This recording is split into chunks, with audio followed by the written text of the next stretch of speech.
Welcome back to the Scale Your Insurance Agency Podcast, the show built for independent agency owners who are done being the bottleneck in their own business. I'm Daniel Metcalf, and every week I'm joined by my co-host, Mike Stromsoe, one of the most respected operators in the independent agency world. Between the two of us, we bring you the real levers that move a $3 to $20 million agency from successful but maxed out to systemized, scalable, and running without you holding it all together. Here's what we focus on. Mike brings the people side, leadership, team development, niche sales mastery, and a 3P system that helps agencies build a business worth owning. I bring the machine side, AI, automation, and workflow design that frees your team from the operational drag, eating your margin and your time. Together, we're building a framework that can grow an independent agency 4x to 9x without burning out your people or your checkbook. If you're an agency owner who's tired of growing by hiring, who knows you have a capacity sitting on the table but can't figure out how to unlock it, this is the show for you and your weekly edge. All right, new week, new topic. There has been some significant gains with a lot of our friends in the independent insurance agency space that both Mike and myself work with, and it's really been around accountability. So today's topic is accountability without the drama, how to stop nice from being expensive. Mike, this is right up you and your team's alley. This has been a long conversation with many different agency owners in the last couple of weeks, specifically this prior week. I cannot wait to dive into this subject because of what we have started to see around accountability, where if there's includes drama, there's miscommitments, vague expectations, underperformance tolerated for way too long, and it just slows down our process and trying to help them scale. So I cannot wait to talk about accountability and how we can start to add accountability to agencies that want to scale. Well, the question is, thank you, Daniel. You don't even know this. Right before we jumped on to this podcast, I got a text from an agency owner that's in crisis mode again. Oh, no. Another crisis. AKA, I'm sure there's a lot of drama involved as well. Yep. So, in listening to what you just said, Daniel,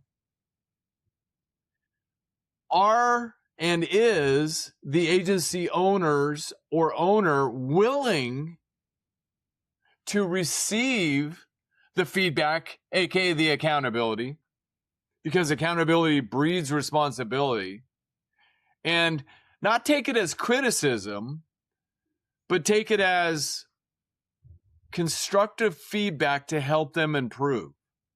Because when they won't receive it and actually do something with it, aka take action, then it's going to become very, very expensive. And back to the old adage, nice people finish where, Daniel? I heard last. Yeah, I heard the same thing from my parents and my grandparents and probably prior to that. So, I mean, let's face it. There's two kinds of relationships in the world, right? Personal relationships and business relationships. And I hope and pray that people don't have drama in their family too. And it's real. And it probably is there from time to time. But in business, you're there for a purpose. Our business purpose is to impact people's lives personally and professionally. And that's at the core of what we do, right? And to help their business. So accountability does breed responsibility. So clear expectations, right? You want to dive into the first, what do you have? You have some questions? So let's talk, what we really want to cover today is how to install accountability that doesn't wreck the culture, right? We know that culture eats strategy for lunch every single day. And so but in order for you to scale, accountability has to be installed. So our whole episode today is going to be talking about how to install accountability that doesn't wreck the culture. And the first place that accountability needs to show up is when there is vague expectations, right? Like, how can you create accountability and maintain your culture if you have vague expectations and that we're like family mentality? I'm going to reverse engineer this one. Oh, sure. I was at a learning event a lot of years ago, very high level learning event. And this We're Like Family came up. And that day, boom, like a 2x4, because we didn't have the proper accountability in my own independent insurance agency. And there's this We're Like Family mentality going on. So I got to go back to the agency and, from a leadership perspective, update the culture so that it was a business, not a family. Because, I mean, think about this. Can you ever truly fire a family member, Daniel? Even if we want to? Even if we want to, yeah. No, you cannot. No. So that's when I started saying team, my teammates. And I made sure that this was ingrained. And there was one person who wouldn't let it go. And so then I got to have a side conversation with that gal. And I explained to her, and she was very coachable. And she got it. She goes, I get it. You know, that's who I was growing up, but times have changed. I will change my wording for the benefit of the organization, right? So you can't scale complexity. You can only scale simplicity, number one. But one of the things that we teach in goal setting and expectations is clear expectations, okay? So, and we talk about this with our, I was just talking with our director of AFY this morning, who will be coming on a future episode of the podcast to talk in a deeper way about accountability, because it's so vitally important. I mean, let's face it. Daniel, do you like accountability? Actually, I do. Okay, so you're one of those rare sick individuals. Right, I'm very rare. Yep. I like being hold on. I know a few people that they crave it. Right. I mean, it doesn't bother me anymore because I've been practicing it for so long. It's become habitual. I have accountability every Friday morning and more often sometimes. And it's important. It's vitally, vitally important. But, clarity, because I was talking with our director of AFY, Joe McKinley. He said, we said it again this morning. When somebody's confused, what happens? He said nothing. A confused person won't act. So if a person or a team has vague expectations or vague direction, there's a good chance that they might act on part of it, but they're certainly not going to act on all of it. And they don't have any clarity. And so they can't get to what done looks like, or get accomplishing or finishing a strategy or an objective or a project or reach a goal. So critically important. And, I know we're going to get to this in a little bit, so I'll pause for what I was going to say next, but super, super important that you have clear expectations, clearly defined goals, that people know what done looks like. And most importantly, you've got to have a deadline. You've got to have a finish line. Otherwise, it just becomes a dream. Let's talk a little bit about accountability as a system, right? And what UPP has been really big adamant of, especially with their agencies, is this accountability as a system, right? Vision organizer, setting up roles, having scorecards, having weekly commitments. Tell us a little bit about how that works and how you've built that accountability as a system. 100%. We just had this yesterday with an agency that we work with. The task of the owner, who is in bottleneck mode, right? They're stuck. It was learned by one of our teammates that things were going on that we weren't aware of, and it needed to be repaired or updated before we can move forward. Okay. There was no clarity of role at the top. Yes, they had followed what we teach, and they had job or role descriptions for every team member. They had been trained on it. They were in agreement. They were following the plan, but one key component was missed. They didn't have that clear role at the top. So, culture and everything that happens culturally, right person, right seat, right? Not right person, wrong seat, or wrong person, wrong seat. Right person, right seat in a role with a clearly defined plan that's operating in synchronicity with the rest of the team, like a, well-oiled machine. And then the goal is to make sure that while everybody is moving forward in their roles and they know what they're doing, and most importantly, here's another thing. People sometimes miss the why. And sometimes it's really, really important to help your team understand in their roles why they're doing what they're doing. Okay? It's a certain type of protection, or it's a certain type of risk management, or another strategy. And we'll just tell them to do it. Well, sometimes you need to help them understand why they're doing it in the first place. Super, super important. So, and then, let's take a sports analogy, Daniel. Do they have scoreboards in curling? They do. Okay, good. We have lots of scoreboards. We have scoreboards, scorecards, shooting percentage. We have lots of scoreboards. Well, I mean, most sports do, and I know you're a curling guy. So anyway, yeah, scoreboard, right? So if you didn't have a scoreboard when you're doing curling, right, it just become an exercise routine, right? Right. Some would say not that heavy of exercise, but they've never slept before. Yeah. Well, that's their opinion. So anyway, any sport for that fact, there's a scoreboard. And why do they have that? Because it defines who's winning and who's losing, right? And so it's the same mentality on a business team. We installed scoreboards for every position on the team. Now, the sales scoreboard looks different than the service scoreboard or scorecard, but it was intentional. Back to intentionality, vitally important as well. It was intentional based on our desired outcome or goal. And it had to be in alignment. And nowadays, that's where what you guys do is so powerful. So you bring AI, automation, and technology to the game that helps speed up the identification of what the score is, aka a dashboard, right? You put it up there for, leadership and ownership to see. Hey, that's the score, guys. We're either winning or we're losing. Okay. And then as far as the human side of it, because when technology does the work of machines, the dashboard, people finally get to do the work of humans. Okay.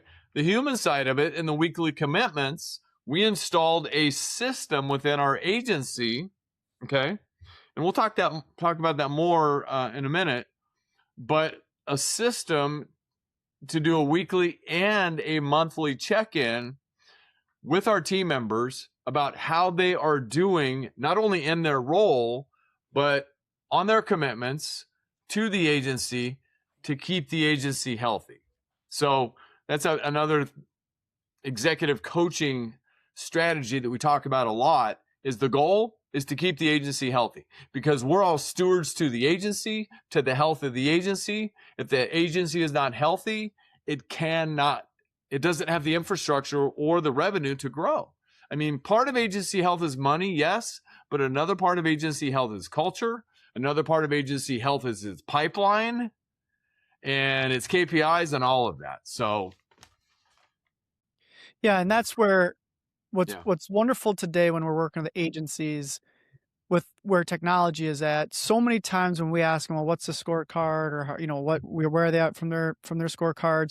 Well, it's so difficult to build the scorecards out. I'm not a data analyst, or I'm not really good at spreadsheets, or all these kind of things. Now, these wonderful tools allow us to build the scorecards based on getting access to the data, obviously is the key to this, but we can create those scorecards now. We can create agency scorecards, leadership scorecards, individual scorecards, and we can help then, even with these tools, now scrape a lot of the information that sits in CRM, scrape information that sits in AMS systems and whatnot, and be able to analyze the score, the work towards the scorecard, or give us suggestions, or where the lowest hanging fruit. Like, we no longer have to do data gymnastics in order to get real information to hold people accountable. I give you the example that we saw before, where if it wasn't for the agency being so diligent around having these gates that goes within their sales pipeline, if they wouldn't have been so diligent about having those gates and having the right gates, and then being able to point back to, okay, each one of the leads, how did they do going through these gates, to find out that, why people weren't hitting their scorecards, number one. And number two, it helped identify places that we could coach up and scale up in certain areas to help them hit their goals, right? So it's not always about a punishment for scorecards or some type of, from that standpoint. It's also a positivity so that we don't have to do mental gymnastics to figure out where we're at all the time. We can actually see something quickly, correct it, or even amplify it. Like, that was my favorite part, recently when we're working with that producer. We're like, wow, look, this is working really, really well. Let's invest in this, right? Let's invest in this area. Let's give you more. You can, let's take this to the next level, and then find the next person. Let's train them on how to do it. And now we can scale easily by doing something that was already there that we could measure, rather than relying on, something happening in the past over and over. Seeing a pattern from 3, 6, 9 months ago. We could see it in real time. And that's the difference between a scaling agency and one that's lagging behind.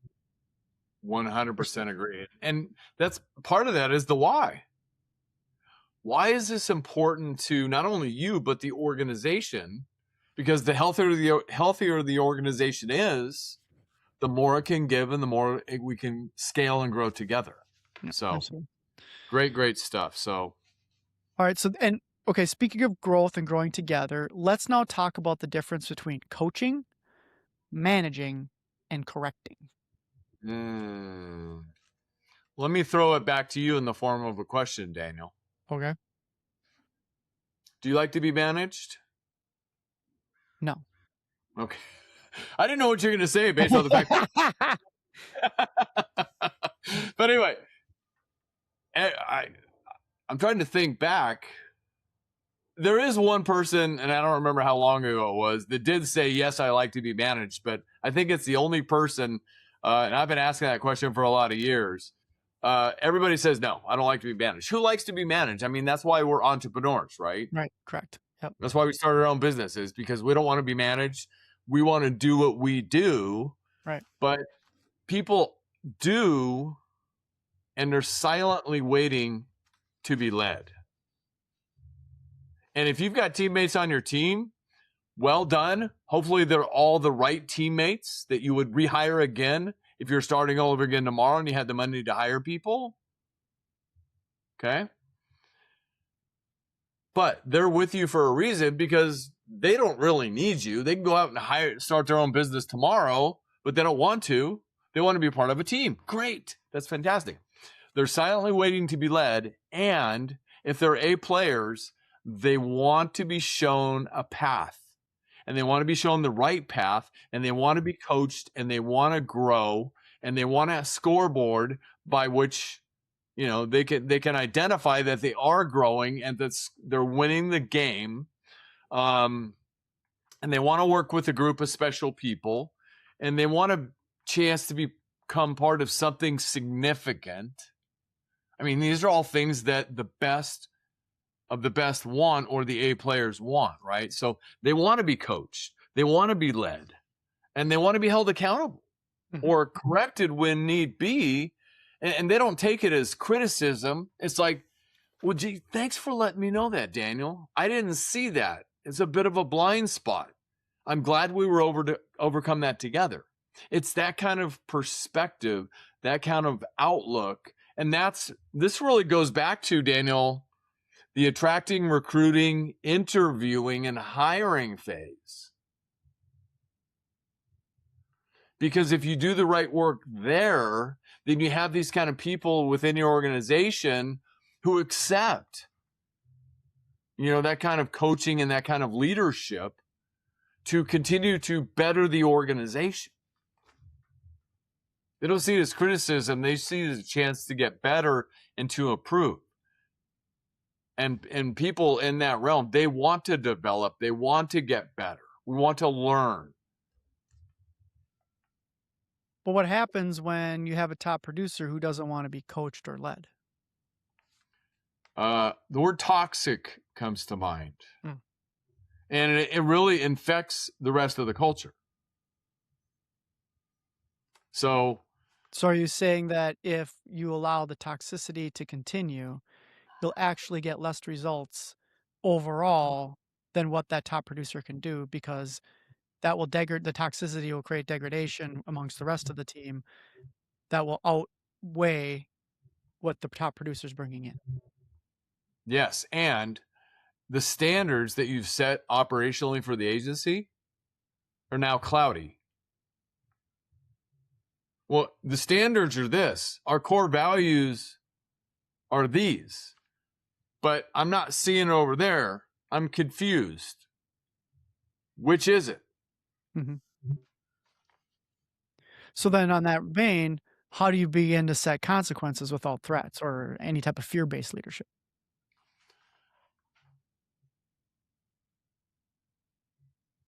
It's really one-on-one work with that individual to help them understand that there is no I in team,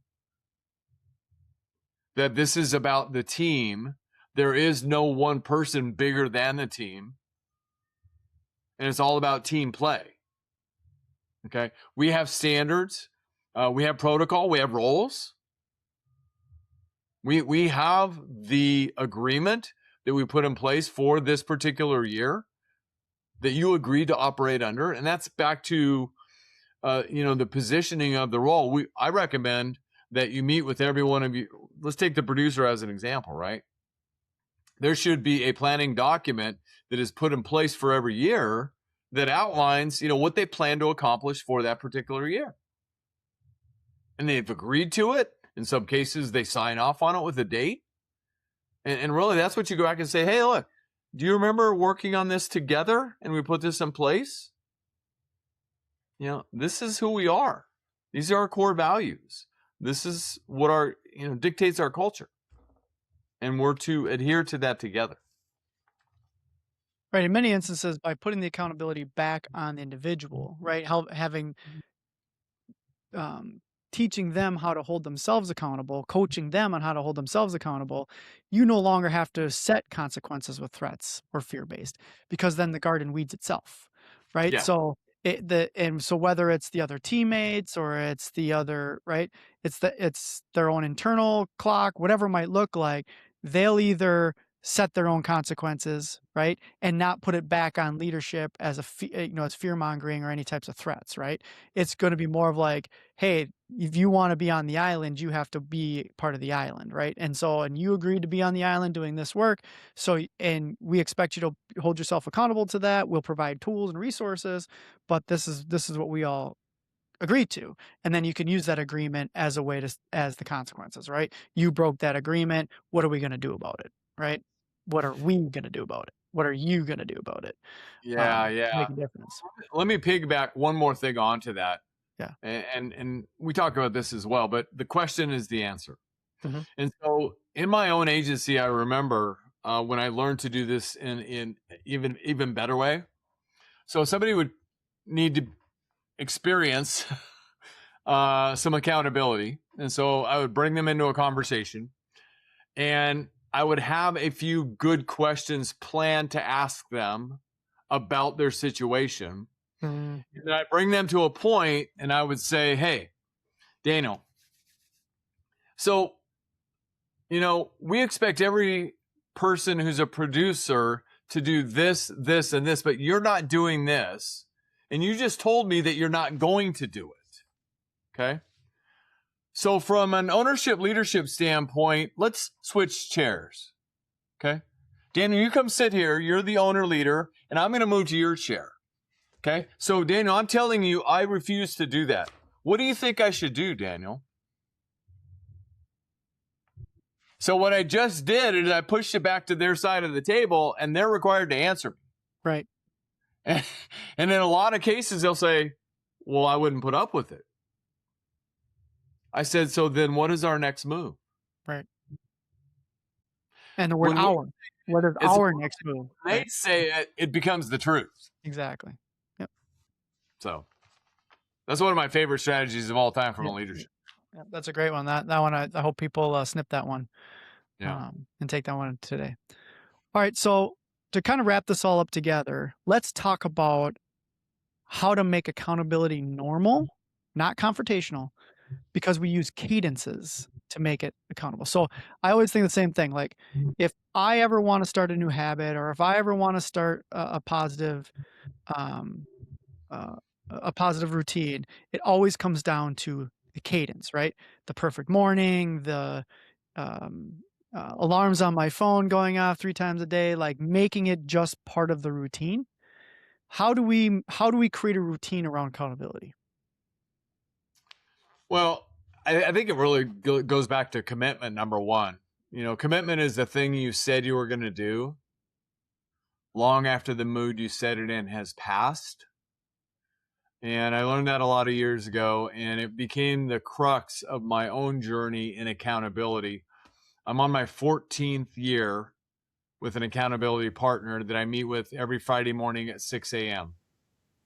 And yes, I know that. And yes, I know that. And we haven't missed in over 2 years. We found a way to be accountable, even if we're both on other sides of the world. And just to share it here, we are responsible for sending each other a video, giving our 10 to 15 minute accountability report for the week, even though we're not on, right? We send the video, and that's our accountability for the week.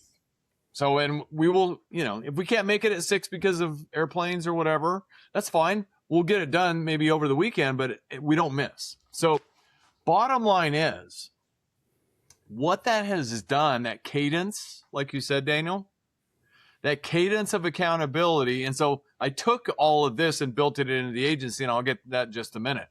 So that cadence of accountability has become so habitual, it's become part of my subconscious. And therefore, I think about it all the time. And so, case in point, like last Friday, I said, I will do this, I will do this, I will do this, and I'm being held accountable. And what we do in our accountability sessions is we rate our week based on our weekly rhythm register and the goals that we set in our execution thereof, right? So we rate it in 2 different ways. We rate the week overall. It's got a number from 0 to 10. And by the way, neither of us ever I don't think we've ever given ourselves a 10. Okay? That's who we are. Our expectation bars for ourselves is way up here, and it's never good enough. That's not everybody. I realize that. Okay. And then we have a weekly rhythm register execution as well. And sometimes they're the same, but most of the time they're different. So what I did is I took that same thought process in the agency business that I learned personally, I should say, in my own personal and business world, and converted it to the agency business. And so that's where, and it wasn't always called this, but today it's called PX3, which is the accountability solution for team members in agencies. And this is generally the service team. The sales team has a different document called the Sales Growth Accelerator, but these are both accountability documents for their roles and for their positions in the agency. And it includes a cadence and a rhythm of check-ins. Okay. Like sales, it's generally weekly. For the service team, it's monthly. With weekly huddles on initiatives to keep the momentum going forward. So sure. It's just built into the culture. It's built into who we are. We still have, from a leadership perspective, 2-day same page meetings. I happen to know it's on the 3rd Monday of every month at 2:45 p.m. Pacific. Yes, I know that. It's the cadence. It's the cadence of accountability. I know it's coming. And now what we built in, because we are in the mode of scaling, not growing, which is a very different type of environment. Mm-hmm. We now have standing accountability sessions in our business to scale every Friday morning at 8 o'clock Pacific. Why? Because it's the cadence that needs to happen to continually make things happen. We're not coming to the meeting, and in our sessions, our scaling sessions every Friday morning right now, I think there's 8 questions that we answer on each side every Friday morning about what happened. And we're asked to, out of those 8 questions, 6 of them have a rating from 1 to 10. And we're asked to rate ourselves, and we do. Okay. And it's within a system, and then we submit it within the system, and it goes right up to a greater pond, which creates greater accountability people that we work with. So the best and the best businesses and the best business people and personal people, they embrace accountability. They want it. They put themselves in a position to have a cadence so that it happens automatically, not on a hope basis. Sure. Because hope is not a what? Strategy. Right. Hope is not a strategy, right? They don't hope it's going to happen. They make it happen through that intentionality and accountability, because accountability breeds responsibility. So I hope that brought you everything. I want to add on one more thing. One of our new teammates, been on the team now for a couple of months. One of the greatest things he has brought to the table, Daniel, as you know, is he's a big deadline guy. I mean, big. We were talking about this recently. And so I was in Orlando, and he has shared his deadline philosophy with all the agents that we work with, and they've embraced it. I love that, right? And so we were at a mastermind event with our high-performing agents recently, and he was telling a story about one of his kids. He's got 3 kids. They're all adult children now. And the youngest one's his son. And he's built the deadlines and the accountability into his family, right? And his son called him one day and said, "Hey, Dad, I got a question. It's an engine-related question on a vehicle. And, Dad, I just want some advice. I don't want a deadline. Can I just ask you a question?" The son said that because the dad it's become a cadence in their household: deadline, accountability, right? Right. But I will suggest that I know his kids are all successful in their own right based on where they are in their own life, because accountability and consistency and all of that and commitment are so vitally important. Okay. Well, and the rate to our topic today, sorry to interrupt. When you have that kind of environment, it kind of self-eliminates drama. Which is a wonderful, wonderful place to be. Right, because it goes back to expectations, right? So usually where drama finds itself is if there's some type of change in expectations or lack thereof. And that's where the drama comes out. So if you create that cadence of accountability, like I said, and you know what's coming at these times and this process and what it looks like, and you know what's expected of you at what time, it just becomes part of the normal procedure. And that is then where there's no place for drama, because it's all been agreed upon. You know what's coming. It wasn't like it was some surprises, and it's ready to go. So that's exactly the type of cadence that you need to create if you want to create accountability without the drama. 100%. Try to wrap it up. If you truly want to scale, there's no place for it. Right. All right. So that is a wrap on this week's episode of Scale Your Insurance Agency podcast.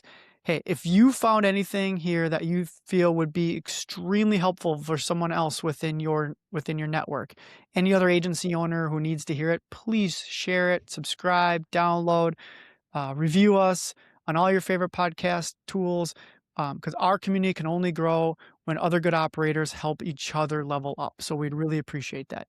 And if you ever want to try to figure out any of this and not have to do it alone, Mike and I are always willing to field any type of questions that you might have. Find us on LinkedIn, find us on the socials and on our website, and we will answer any question that you have and help you find exactly where your biggest lever is towards scaling. But until next week, build the system, protect your time, and scale the right way. We'll see you next week.